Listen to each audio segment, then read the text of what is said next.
Today I want to show you how to play the 1-4-5 chord progression in the key of G all over the fretboard. We'll be using a simple cross-picking pattern. So we will be practicing the right hand, the picking hand, and at the same time we will learn how to move from 1 to 4, 1 to 5 in the key of G all over the fretboard. I want to use only the top 3 strings. Okay, and let's start with the cross-picking pattern.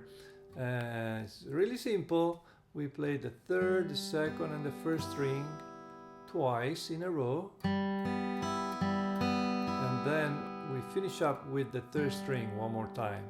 So slowly again, we played 3, 2, 1, 3, 2, 1, 3. Okay, I like to play that using alternate picking. Go down, up, down, up, down, up, down. Alright, that's the cross picking pattern. And for the 1 chord for G, we will start here down the neck. So that's my G chord. Index is playing the first and the second string at the 3rd fret, middle finger playing the 4th fret, 3rd string. All right, and that's my 1 chord again. That's G. Then I need to go to the 4 chord, and this is my 4 chord. That's a C chord. Index, 1st string, 3rd fret, ring finger and pinky finger on the 2nd and 3rd string, 5th fret. Okay, that will be my 4 chord, and then I go back to 1, and then I go to the 5 chord, D, and I just play a D chord. Okay, so now let's put it all together, and it sounds like this.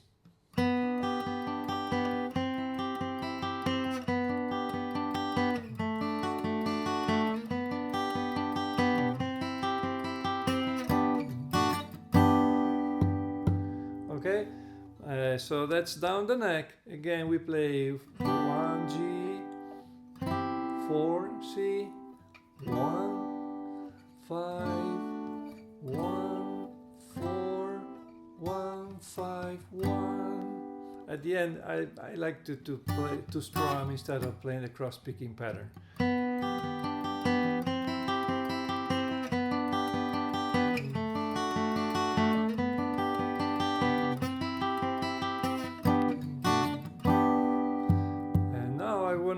Jump to the 7th fret and play the same chord progression.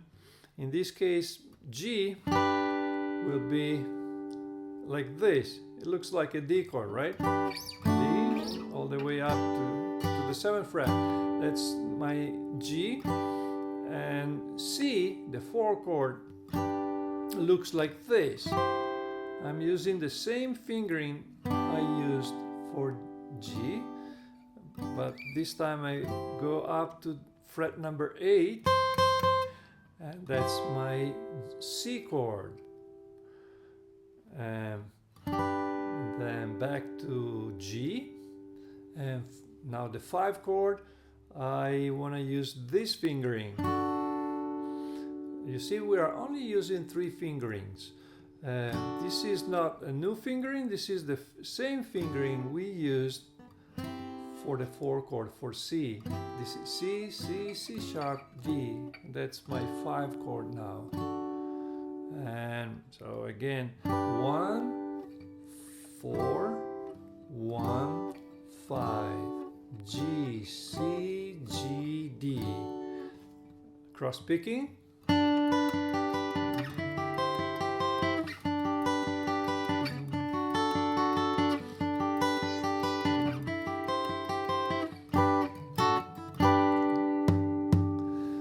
Okay, and we want to work on one more position. Again, we'll be using the same 3 fingerings. Now my 1 chord is up here. This is fret number 10. Same fingering we used for C and D. Now that D, if you keep going, you know, D sharp, and E, F, F sharp, G, fret number 10. That's my 1 chord. And where is the 4 chord? Here. Looks like a D. In fact, this is D, right? That's C. And the 5 chord, D, looks like this, like my G. Again, 1, 4, 1, 5.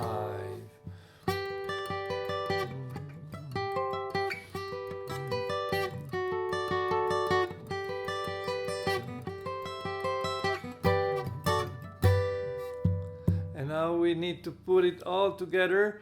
And by the way, if you're enjoying this video, please give it a like and subscribe to my YouTube channel here.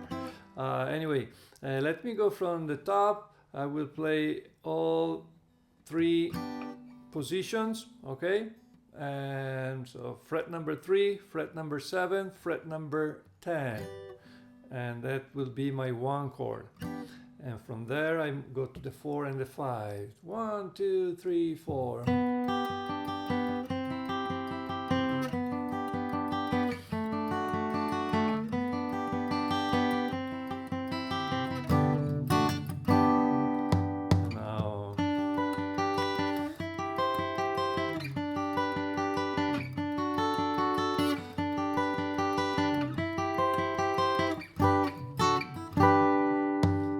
Last one.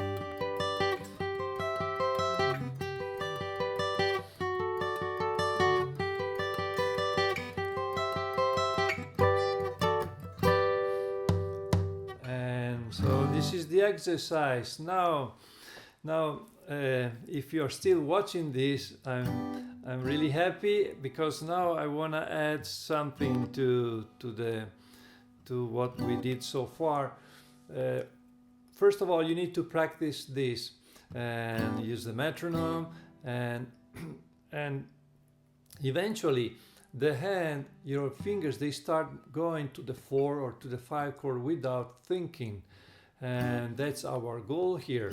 And when that happens, you'll be free to move those combinations of fingerings.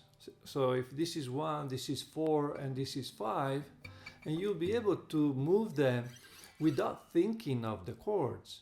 I mean that I can, if this is 1, this is 4, and this is always true. Doesn't matter where I play my 1. If I go my 1 here, this is my 1, that's my 4. I don't even know what chord I'm playing, but this is 1, this is 4, and this is 5. And the same goes for the other groups of 3 fingerings. When this is 1, this is always 4, and this is always 5. And when this is 1, this is 4, and this is 5.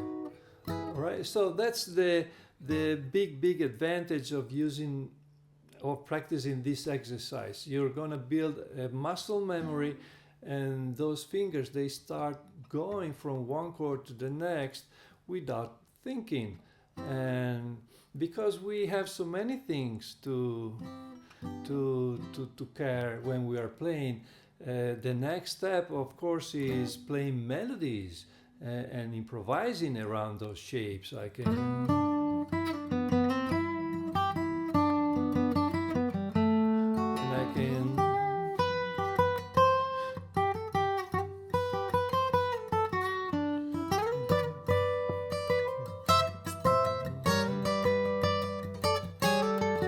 I can play double stops, I can slide right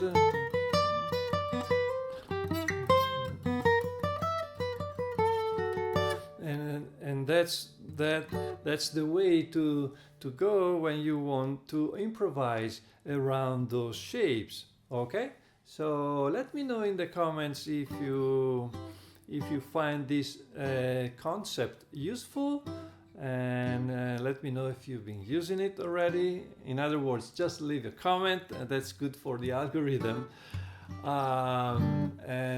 Of course, I have a mailing list, so you can find the link in the description or in the first comment. So sign up to my mailing list and you will get an email every 2 weeks with little ideas and tips like this. All right, I hope to see you in the next video, and ciao ciao.